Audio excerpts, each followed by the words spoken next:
Christopher Direct D. Ruff went live on his Christopher Ruff YouTube channel Tuesday night and questioned Lane Myers' wife/girlfriend, Katherine Henrichs' statement to police that she had filed a protective order against him, as he had yet to be served said order. Ruff was reading from the copy of the Pima County Sheriff's Office official report of the March 10th, 2025 incident at Myers' house that we obtained yesterday. Myers had called the sheriff's office to report that the window to his computer room had been broken via gunfire. Police investigated, and units on the scene determined that the window had been smashed with two large rocks that were sitting on the floor of the computer room. Myers told the police that Ruff was responsible for the attack, but couldn't identify the actual assailant or make and model of the car the perpetrator was driving, as he did not have his contacts in. Myers would then broadcast twice after police left, in one directly blaming Ruff for the incident, in the second blaming Ruff associates Jim Freedom and Mitch Lovin directly for the assault. Despite telling police that he didn't have his contacts in, Myers described Mitch Lovin in detail on the live stream as the man who broke his window, then was able to detail the make and model of Jim Freedom's car. Hendricks had been walking her dogs at the time of the incident. When questioned by police, she had no knowledge of the incident and denied seeing a car speeding off from the scene. She said that she knew her husband was in an online altercation with Ruff, but said she couldn't really describe what was going on.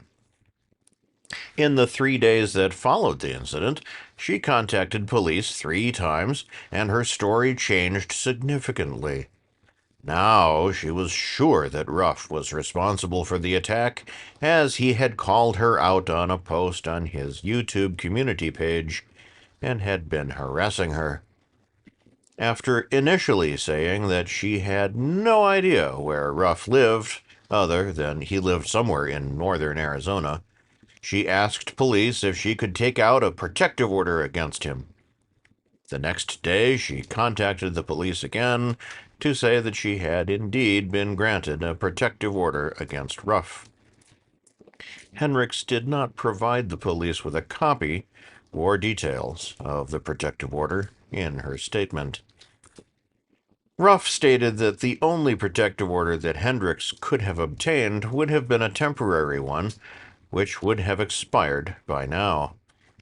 He said it was unlikely that she obtained anything more permanent, as that would have required service of him, and that he would have been offered the opportunity to fight said order.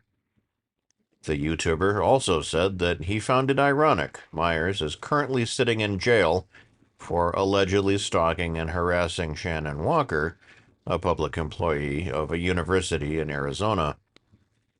Myers has justified the alleged harassment by stating that his victim is a public employee and that his direct contact with her was protected speech, covered by the First Amendment.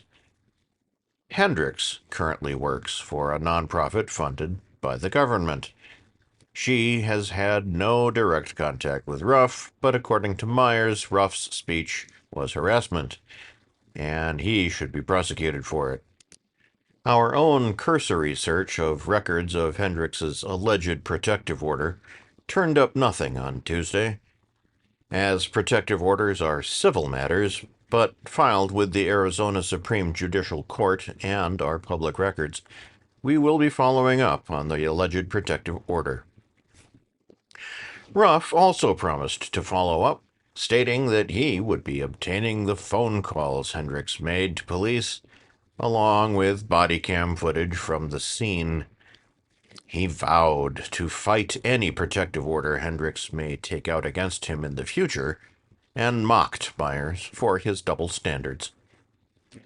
Myers' exposure on Ruff's show did nothing for his fundraising efforts, His Give Sun Go campaign, along with Ruff's GoFundMe campaign, joined most of the market in goose eggs for the day, with no new donations.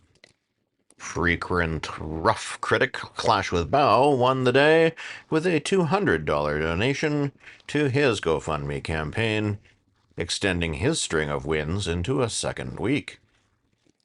This is a breaking news story.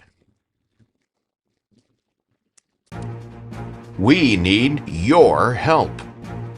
Both ReallyCoolSite.org's daily newspaper and our daily newscasts are funded by your continuing donations and what we make from our YouTube AdSense revenue each month. If you'd like to contribute to help us keep the lights on, eating, keeping the cats fed, defending ourselves from lawsuit threats by Lane Myers, and writing new stories to feature on both the newspaper and newscast each day, we do have a GoFundMe set up at the address on screen right now.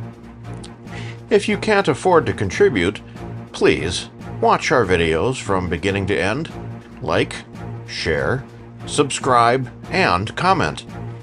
You can help by doing next to nothing, and we thank you in advance for pitching in.